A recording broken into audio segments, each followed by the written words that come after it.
여기 딸과 함께 한국의 지하철에 탑승했다는 스페인 여성이 있습니다. 그리고 그녀는 어린 딸의 예기치 못한 행동에 보인 한국인들의 반응에 그만 충격을 받고 머리를 감싸쥐고 말았다고 하는데요. 그렇다면 이 외국인이 한국에서 대체 무슨 경험을 했던 것인지 자세한 내용 살펴보도록 하겠습니다. 안녕하세요. 저는 스페인 출신의 안드레아라고 합니다. 제겐 유일한 가족인 5살짜리 딸 안나가 있고 저는 안나를 위해 거의 쉬는 날 없이 열심히 일하고 있는데요. 그리고 최근에는 안나에게 해외여행을 경험시켜주기 위해 조금 무리해서 2주간의 장기휴가를 내게 되었습니다. 안나는 아빠가 없다는 사실에 왠지 모를 주눅이 들어있는 것 같았고 저는 그런 안나에게 남들이 해보지 못한 것들을 경험시켜줘서 자존감을 올려주고 싶었거든요. 일단 저는 어린 딸과 함께할 여행지로 한국과 일본 중에 고민했는데 이 두 나라 모두 세계에서 가장 안전한 국가이자 고유의 전통을 계속해서 간직하고 있는 볼거리가 많은 나라거든요. 결국 저는 고심 끝에 항공편이 조금 더 많은 일본을 선택하게 되었죠. 솔직히 그렇게나 기대하고 온 일본은 공항에서부터 약간 실망을 할 수밖에 없었습니다. 일단 일본은 입국 수속부터가 너무나도 느렸거든요. 이들은 모든 작업을 수기로 처리하고 있었고 한 사람이 해도 충분해 보이는 일을 2~3명씩 달라붙어서 하고 있는 극도의 비효율을 보여주고 있었습니다. 일본 공항은 분명 QR코드 기술 도입을 통한 초고속 입국 수속이 가능하다며 홍보에 열을 올리고 있었는데 제가 나중에 물어보니 이들은 기계는 믿을 수가 없다는 황당한 이유를 대며 모든 과정을 기계 없이 일일이 수기로 처리하고 있더라고요. 그래서인지 일본 공항의 일처리는 게으른 일처리로 유명한 스페인 공항의 일처리보다 훨씬 느렸고 안나는 기다리다 지쳐 땅바닥에 주저앉으면서까지 차례를 기다려야 했습니다. 그렇게 저희는 많은 기다림 끝에 일본 공항을 빠져나가게 되었죠. 안나는 처음 와보는 외국에서 매우 신나하는 것 같았습니다. 그녀는 예전의 밝은 미소를 되찾으며 일본의 분위기를 즐겼거든요. 하지만 그러한 행복은 그리 오래가지 않았습니다. 저희는 줄인 배를 채우기 위해 일본의 한 식당으로 들어갔는데 이곳에서 정말 상상치도 못한 대우를 받게 되었거든요. 일단 저희는 장어덮밥 정식 요리를 주문했는데 처음에 일본인 직원들은 몹시 예의 바른 태도를 보이며 저희를 환대해주더라고요. 그러나 일본의 장어 요리의 간은 생각보다 너무 짰고 안나는 장어를 통 입에도 대지 못하더라고요. 안나는 그저 밑반찬으로 나온 생선가스 요리에만 손을 댈 뿐이었죠. 저는 그런 안나를 위해 일본인 직원을 불렀고 추가금을 지불할 테니 이 생선가스 요리를 추가적으로 주문해도 되는지를 물어봤습니다. 그러자 일본인 직원은 어색한 웃음과 함께 메뉴에는 없는 요리라 그게 가능할지 모르겠다는 답변을 건네고 그냥 가버렸는데요. 저는 그의 애매한 답변에 의문이 들었고 그렇게 한 번 더 질문을 건넨 끝에 생선가스 요리를 추가적으로 주문할 수 있었습니다. 그러나 그렇게 나온 요리는 정말 형편없더라고요. 튀김은 새까맣게 타 있었고 심지어 생선가스 하나는 안에 생선이 들어가 있지도 않았습니다. 그냥 튀김만 뭉쳐있을 뿐이었죠. 또한 소스라고 나온 것도 처음 나온 케첩 소스가 아닌 엄청나게 매운 칠리 소스였기에 케첩인 줄 알고 듬뿍 찍었던 안나는 매운 소스를 먹고 울면서 고통을 호소했습니다.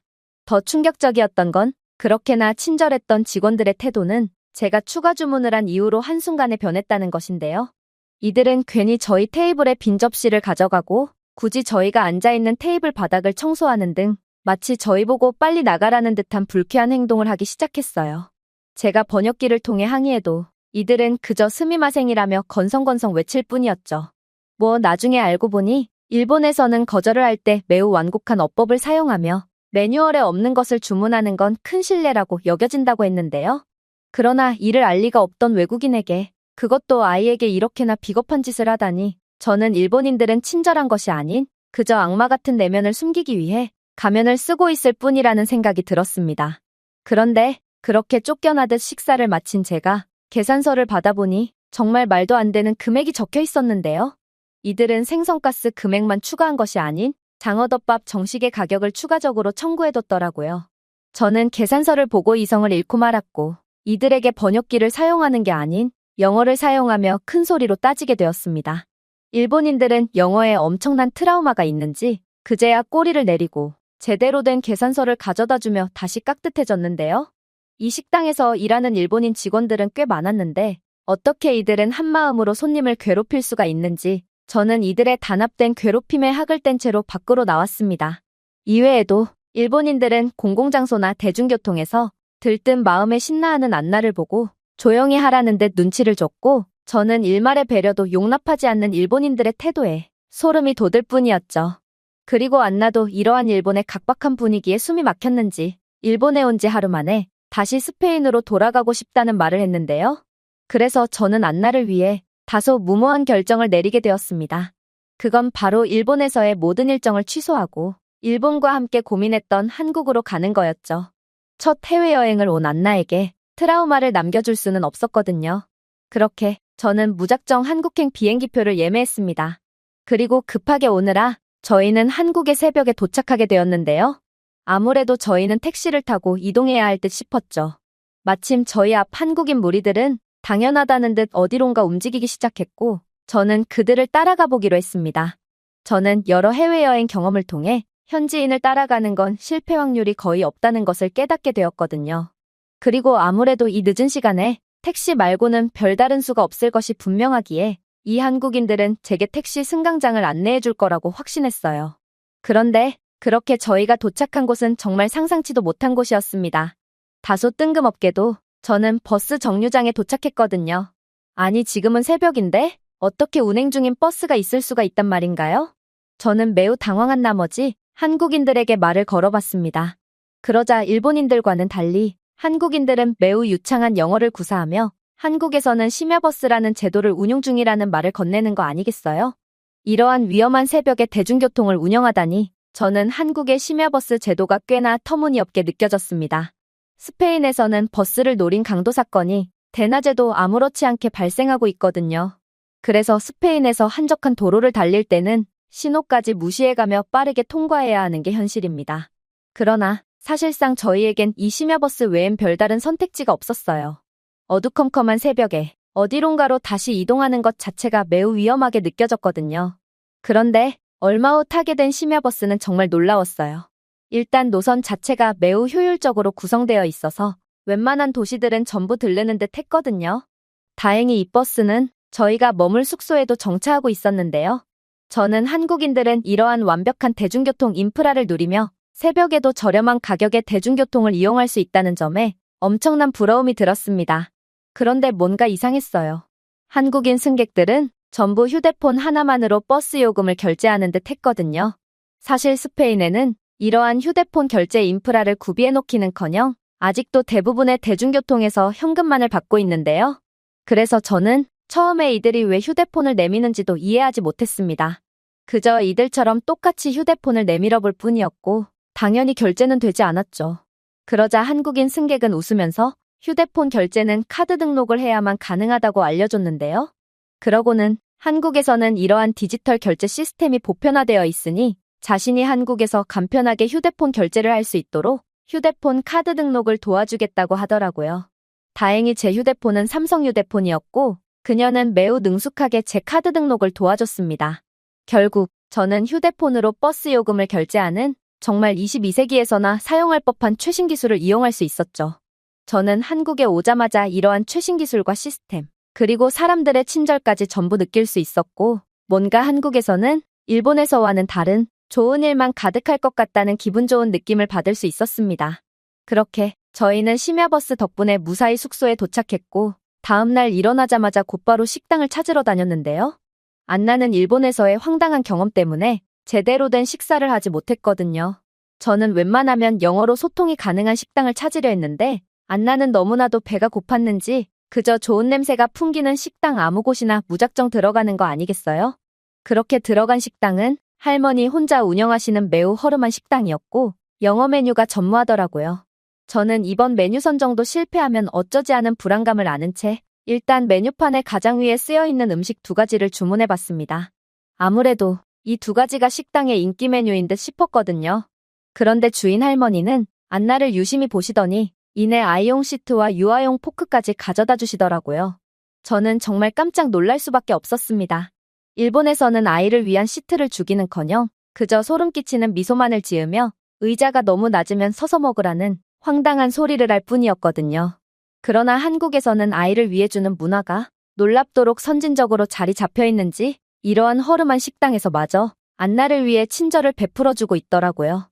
하지만 이러한 놀라움도 잠시 저희는 곧 엄청난 위기를 겪게 됩니다. 왜냐하면 할머니가 내오신 음식들은 전부 강렬한 열기를 내뿜고 있는 빨간 음식들 뿐이었거든요. 할머니는 김치찌개와 양념게장 요리를 내오셨고 이건 도저히 안나가 먹기에 적합하지 않아 보였어요. 물론 제겐 두 음식 모두 훌륭했고 일본의 장어구이보다 훨씬 만족도가 높은 음식이었지만 안나는 두 요리를 한 번씩 맛보더니 너무 매워서 도저히 못 먹겠다고 하더군요. 그나마 다행인 점이라면 이 음식점에는 다양한 밑반찬들이 나와서 안나는 그나마 배를 채울 수 있었지만 그래도 이틀씩이나 변변치 않은 음식을 먹이는 건 엄마로서 매우 마음이 아팠습니다. 하지만 저는 일본에서의 경험이 떠올라 선뜻 조치를 취하기도 힘들었습니다. 괜히 추가적인 주문을 했다가 상상치도 못한 푸대접을 받고 식당에서 쫓겨날지 모르는 일이었거든요. 그런데 그렇게 생각에 잠기던 그때 갑자기 할머니께서 저희에게 오시더니 이내 충격적인 행동을 하시는 거 아니겠어요? 저는 그녀의 한국어를 알아듣지 못했기 때문에 저희는 번역기를 통해 대화해야 했는데 할머니께서는 딸이 음식을 안 먹는 것 같다며 혹시 음식이 매워서 그런 거냐고 물어보시더라고요. 그러고는 이내 김치찌개에 육수를 부어주시더니 잠시만 기다리라는 말을 끝으로 다시 주방으로 들어가셨죠.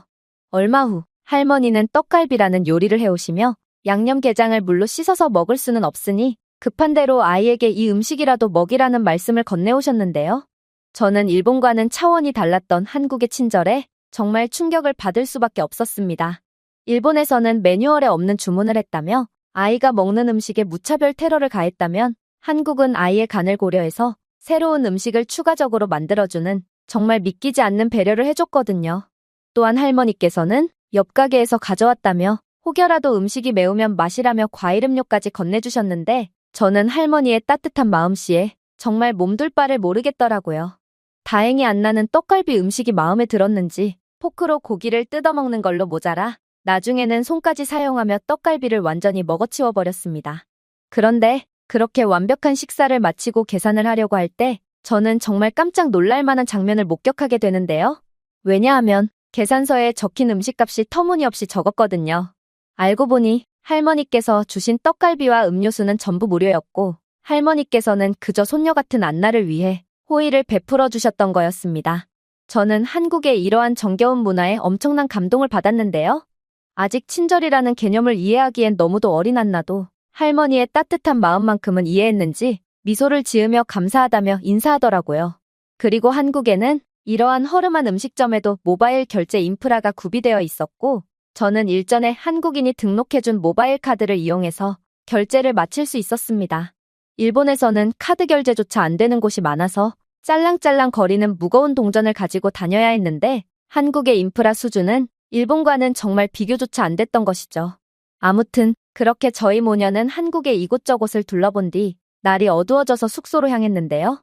한국인들은 정말로 언제 어디서든 안나를 위해 배려해줬고 안나는 오랜만에 밝은 표정을 지으며 신나는 한국 여행을 즐길 수 있었습니다.